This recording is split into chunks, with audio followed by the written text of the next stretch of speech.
Hello, hello. Welcome to day 1050 of Connecting the Thoughts. Code for today is let go and it lets in. What do I mean by that?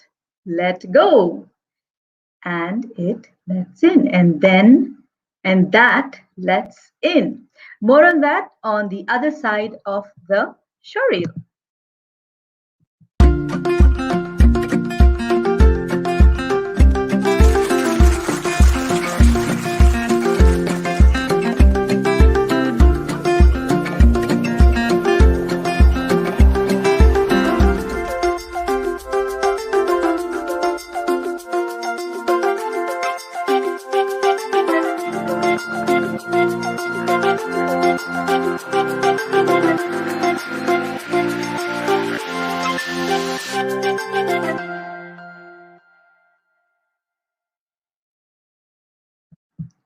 Welcome back to the conversation. Code for today is let go and that lets in. What do I mean by that? It's as simple as saying just let go so that you create room for new things to come in.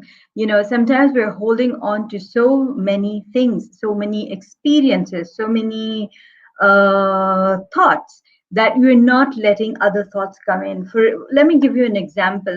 When we are in a space of challenge, for instance, there are so many fears, so many things that are running in your head that most of it is largely negative. So you're thinking of all the things that could go wrong. You're thinking of all the stuff that is not working for you. And so what I'm inviting you to do is to take a step back, take a look at all the thoughts that are going in your head, and then let go of some of them. Just push and shift and nudge, do whatever it takes to shift your focus towards something else, so that shift your focus towards something else. Let go of those thoughts so that you can invite new thoughts in. So let go and that lets in. It's when you create room. Suppose you're holding on to way too many things in your hand. You've got so many things in your hand. You're carrying so much of weight in your hands. And then you don't have space or energy to bring in, to add in more things. A whole big bag of box full of stuff, and you don't have the space or the energy or the willingness even to add more things to you, because you don't have that capacity to hold more stuff.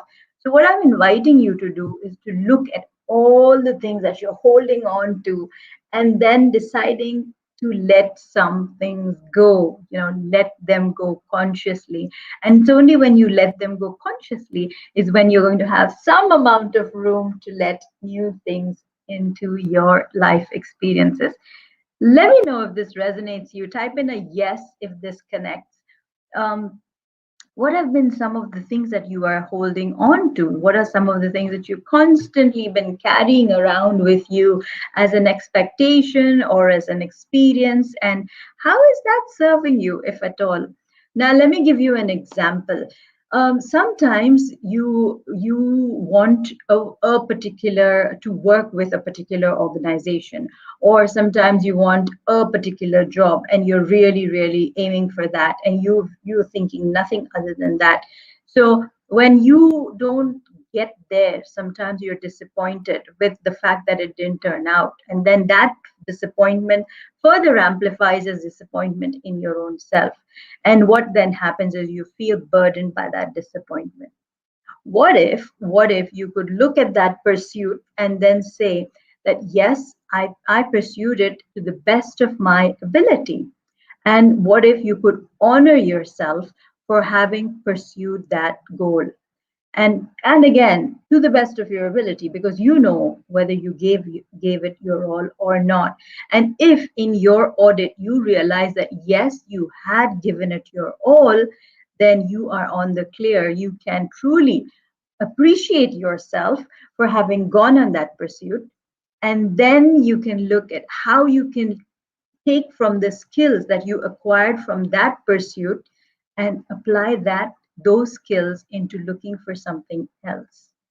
Let me know if this makes sense to you. Let me know if you've been there, where you've you've gone after something very, very aggressively, and then kind of right at the last minute you had a slip and fall, and you said, no, this doesn't work for me, or the other person has said, no, sorry, we're not looking for you as the person for this job.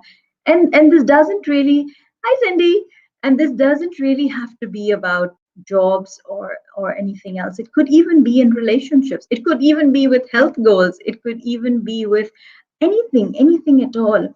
So if you're after the things and you're holding on to the experiences of only that, then it might impact you, because like I said, we're always often looking at the negatives. Not always, we're often looking at the negative. So if you're holding on to those negative experiences, and then you're not letting in any positivity into your space, so let go of what has happened, let go of past experiences of failure, fear that you might have, and then use the experience of that, use the experience and the lessons from that experience, so that you can let possibilities into your space, you can let positivity into your space, and let light into your space. Do think about this. When you let go, hello, hello, when you let go, you also let in. Let go and then let in. You know, when I was writing down this quote, I actually wrote it down as let go so that you can let in. And then I realized, hey, if I'm asking you to let go so that you can let in, again, there's a clause there. What if you can just let in without any clauses, without any conditions or expectations? Yes, change your perspective. So rightfully said. Thank you, Cindy. Change your perspective on how things are. If you're holding on to way too many things in that bag of yours, in that box of yours, in that life of yours, and each of those experiences are kind of weighing you down, let them go consciously, mindfully. Change your perspective, and then see how new things begin to come in, new experiences begin to unfold, new opportunities begin to show up, new people begin to show up too, people who are willing to hear your story, people who are willing to respect you, and people who are willing to walk that path with you. So be open to this. And yes, Cindy, let go and let God. So beautifully said. Thank you. And just to let you know, I've begun to realize that when I go live at this time, I tend to find you online, and so that's become a little bit of my incentive to having pushed the time forward. So thank you, Cindy, for being that person. Oh, wow, we've got Rena who's watching. She says, so true, Rukaya, and welcome in abundance. Thank you, Rena. Gopalan says, true that when you let go, you create space to let in. Absolutely. You have to let go. If your hands are too full with all the experiences of yesterday, how are you going to let the experience of even now come in? You know, forget about tomorrow. Your hands are full with the experiences of yesterday. How are you going to enjoy your today? How are you going to allow the experiences of today to touch you? Thank you, Rena. You're so beautiful too. You beautiful heart, beautiful soul, beautiful you. Thank you. So these are my thoughts. And I'm just going to take from Rena, and I'm going to say, if this has been of value to you, please write in comments saying, I am beautiful. Thank you so much. I am beautiful in comments, because it takes a beautiful heart, a beautiful soul to bring in blessings and abundance. And until tomorrow. Okay, and before I go away, if you haven't subscribed already, please do subscribe to the YouTube channel and tag a friend who needs to receive this message. Give the video some likes, some love. Share if you would like to, either on Facebook or through the YouTube link. And until tomorrow, keep smiling, keep shining, stay safe, and thank you for connecting the thoughts with me. Thank you so much. I am beautiful. Yes, you are. Beautiful heart, Gopalan. Thank you, Cindy. And back to the show reel.